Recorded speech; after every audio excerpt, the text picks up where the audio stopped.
since I've been doing this is the worst one. What's up, everybody? I am Belligerent. This is the Q, and it is time for another episode. And I know.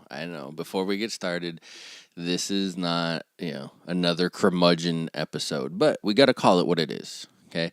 Since I have been, really involved in the Vainglory community and, all the stuff that I have done over time, whether that's the coaching or writing for websites or creating build guides, or since I have really been in depth with Vainglory, 2.12 is the worst update that they have released yet. And by that, I mean, there's just so many bugs. I mean, they started a Reddit thread about all of the bugs. If this was my first introduction to the game, I'd probably leave it behind. Nothing works. Now, let's set that aside for this conversation, because that's not really what I want to talk about. That's not really what anybody wants to talk about. I'll just the massive infestation of bugs that's going on right now. That's not what we're going to talk about here today. Okay. So what do you think of the new update? What do you think of the UI? Okay.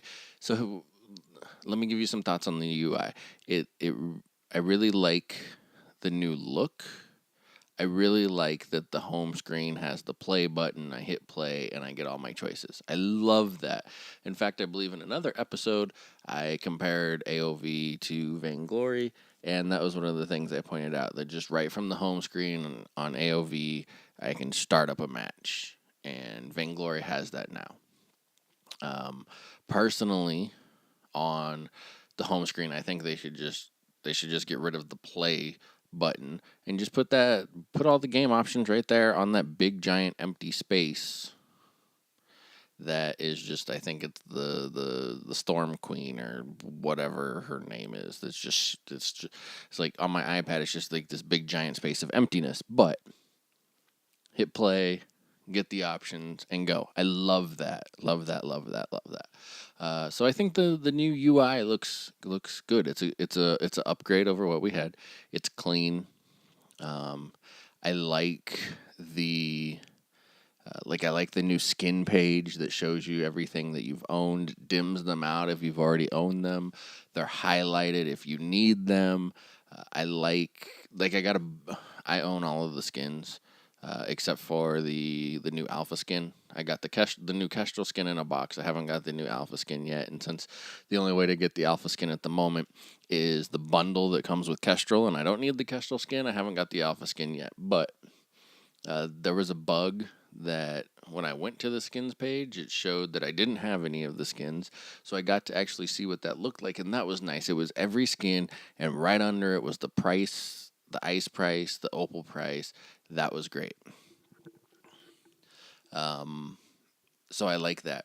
And I think they did a really good job with the new UI layout. I shout out to SEMC. Give them all the credit in the world for that. I thought they did a very good job with that. However, they're still missing some things. So if you go to your homepage up at the top, you can see how much ice you have, you can see how much glory you have. And then, at least on my iPad, there's so much room on that bar. But for whatever reason, they don't include how many opals you have. Why not? They don't include how much essence you have. Why not? Anybody know where to find how much essence you have? No, nobody does. Actually, the only way that I have found to find how much essence that you have is you have to open a skin, you have to push craft, and then it will show you how much essence you have. That was a miss by them. You should have all of the currencies up at the top. Ice, glory, opals, essence. And there's tons of space. I don't remember what it looks like necessarily on a phone, but on my tablet, there's so much space. It's ice, and glory and like these two little itty bitty symbols and numbers and like nothing, just blank space. Okay, so they have the room for it. So I don't know why Opals and Essence aren't up there. I don't know why some of these things aren't more accessible. So that was a miss. Also missing from the social page is the next play request, or at least I haven't been able to find it yet. So that was a miss as well. But for the rest of it, like I really liked it. I really liked what they did. Only other little critique that pops into mind as far as the UI is the party. Okay. And it's the same kind of critique as I had for the homepage, right? So you click on the party button and then you got to click create party. Well, how about if I click party, it just takes me to the party screen? Why do I got to click create party? I don't know. Maybe that's a programming thing. Maybe that's, above my pay grade, as they say. Maybe I don't understand what having the button there does. Maybe it needs to trigger some type of script or something like that. But why can't you just make the party button over on the left that button that triggers that script to start a party? Because if I click on party, then clearly I want to start a party, right? So that's the critique I have. But I give lots of props. They did a better job with the UI than I thought they were going to. But they did miss some things, and I kind of feel like one of the weak areas of SEMC is they're too focused on the pretty and not focused enough on the function, right? Like I feel like that's why we have so many bugs in this update, right? Like UI bugs, like the X's on the boxes don't close the boxes. Oh, and by the way, I gotta say, I don't need to see the deal of the day or whatever the hell it is every time after a match. Like I just got done bitching about all of the screens after a match, and maybe it's a bug, but I don't think so. It's like I don't want an app with ads, even if it's an ad for in-game. Like I don't need to see that after every match. I don't. That I hope they change that. Like I do like the new Today in Vainglory pop up. I don't know exactly what triggers it. I don't know if it's the first time you open the app each day or what. I do like that.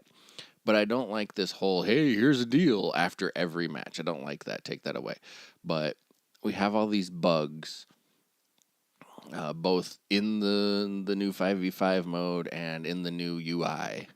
And I feel almost like it's because they spend so much time on making it pretty instead of making it work. Listen, I'm not a coder. I have some experience coding websites. Long time ago. I have no idea what it takes to code a game. I don't. It's probably obnoxiously difficult. Millions and millions of lines of code. I get it. But it's your product. Right? It's not. I don't want to hear that as an excuse, right? It's your product. Okay? It's just like you go to the store or you go watch a movie or whatever. Like, I don't want to hear how difficult it is to make the product. I don't want that as an excuse. You're the one that chose to put out the product. If your product's not clean, that's your fault. And so that's also kind of what I felt about the 5v5. And maybe I'm wrong, and maybe this isn't fair. And feel free to correct me if you want to, or disagree with me, and that's fine. Hey, I say these things to make you think. I say these things to strike up conversations. Let's be honest. Some of the shit that comes out of my mouth in these podcasts are not even like my true opinions. Most of the time they are, but sometimes I just take a stance or a point of view to make you think about something different. But feel free to argue with me. But I feel like they spent so much time on creating like this fog of war and creating this beautiful map for 5v5 and just making it look spectacular. And I feel like they missed out on like the guts of it. Right? It's like if you have okay, some of you may not know about these. Maybe this is older than some people. I don't even know if they still do it. But they used to have these things called kit cars. You could take something like a Pontiac Fiero, for those of you that don't know because they don't make them anymore. It's a little 2-seat sports car made by Pontiac, very cheap. But because of its shape and its frame, you could buy for, I don't know how many thousands of dollars, but you could buy a kit and you could basically replace the body of your car with the body of like a Ferrari and make your Pontiac Fiero look like a Ferrari. They called it a kit car. I don't know why you would want to do that, because now you have a Ferrari that, goes from 0 to 60 in 9 seconds.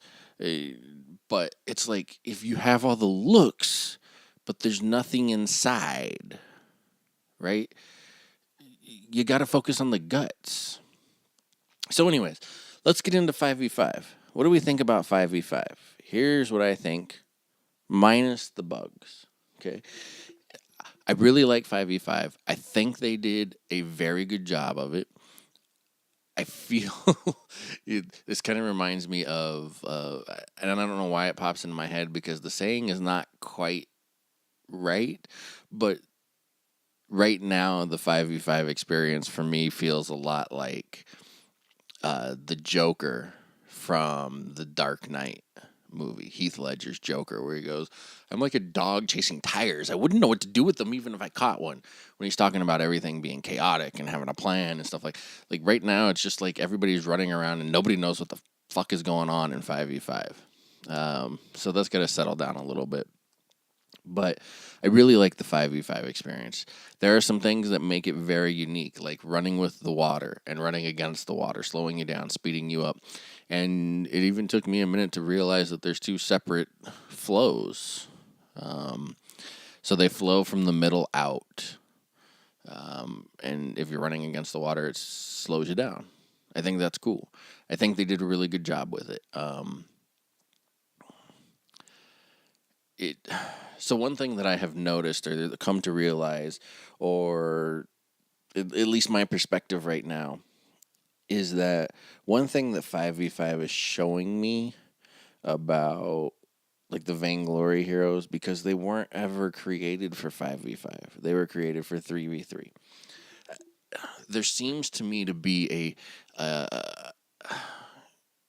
kind of a God, what's the word I'm looking for?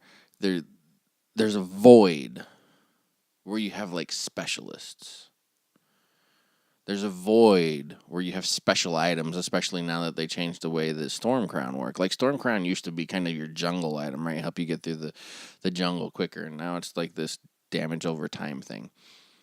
But like in a lot of MOBAs, you put a mage in the middle lane. Why? Because in a lot of MOBAs, the mages outrange the other heroes, so you can't really put an ADC there. So you put a mage in the middle, and mages also often have crowd control to help them deal with everything coming from different directions, right? Like it's easy for a mage to hold down the middle lane because of how much crowd control they have, how much range they have, and all of that stuff. And in Vainglory, I just don't feel like the mages have that, right? There is no advantage. Like I feel, and maybe this is just because of the way the game is playing out right now, but like if you think of some of the mages, I just don't feel like they have quite the advantage over a regular ADC carry like a Vox or Ringo, something like that. I don't feel like they have that advantage. Although I gotta tell you, and Samuel in the lane is back, I think, in my opinion, my experience. I love Samuel. Like, I used to be a one-trick Samuel, and I played Samuel mid-lane the other day, and he held his own so well. It was great. Like, I was fending off ganks. I was able to, like, Samuel is the type of mage I'm talking about that can control that mid lane, can fend off the ganks, can, has some of that.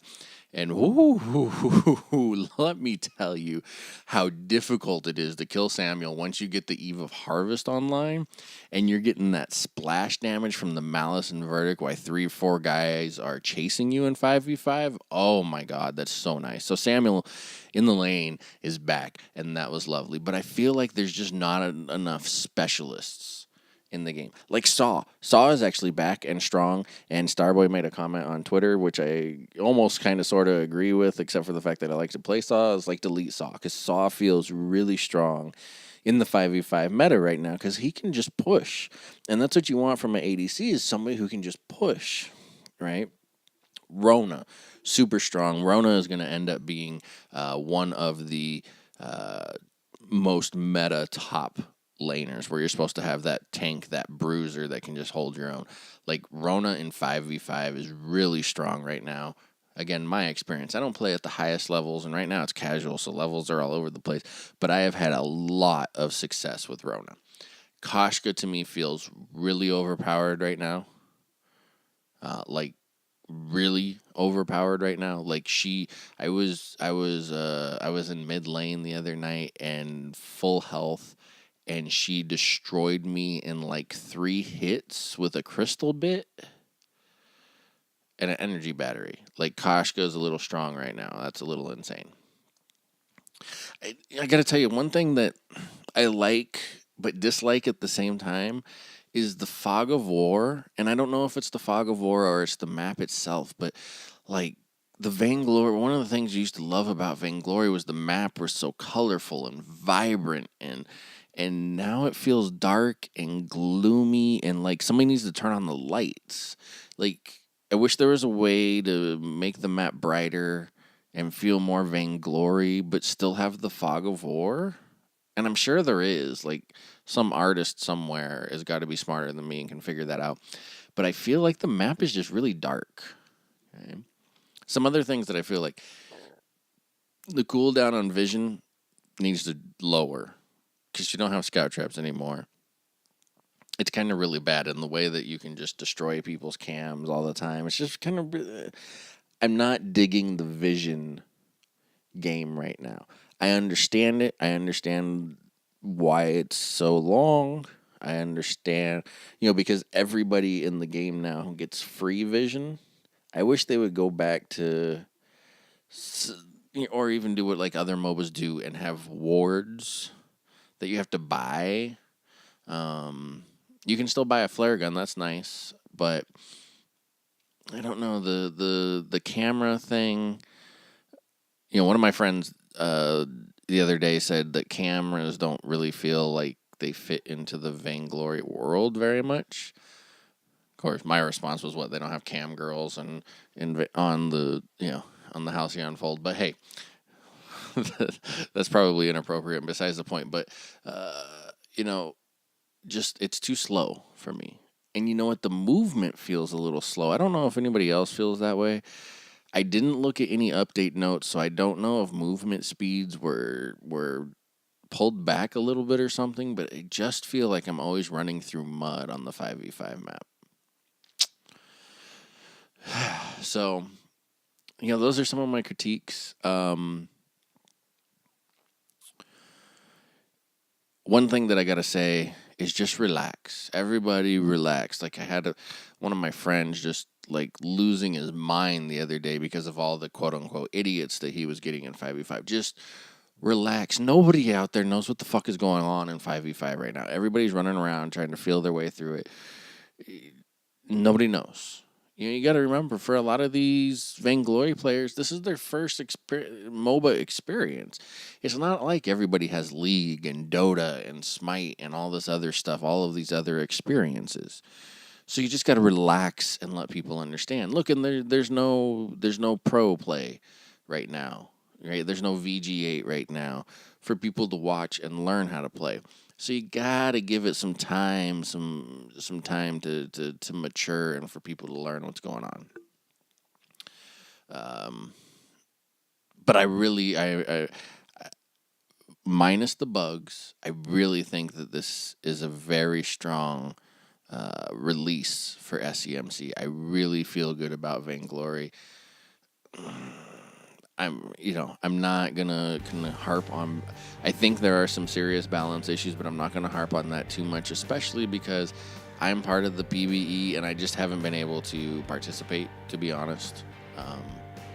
So it's not fair for me to harp on something when I have the ability to help fix that, and I'm not taking advantage of it. But I'm digging 5v5. They got to work out the bugs. There are so many bugs, and it's not good right now. But luckily, Vainglory has been a strong game for so long. I don't think it's going to hurt their player base. It might hurt some of the newcomers that are going to come try it for the first time, but they probably don't have early access, so we don't have to worry about that yet. My concern is I don't know that they're going to be able to clean this up in the 2 weeks that they've given themselves before they release it to everybody. That's my biggest fear right now. Let me know what your biggest fear is. Let me know what you are a fan of. Let me know what your favorite part of the new release is. There's so much more to talk about, but we just don't have the time right now. That's another episode. I am Belligerent. This was The Q. Peace.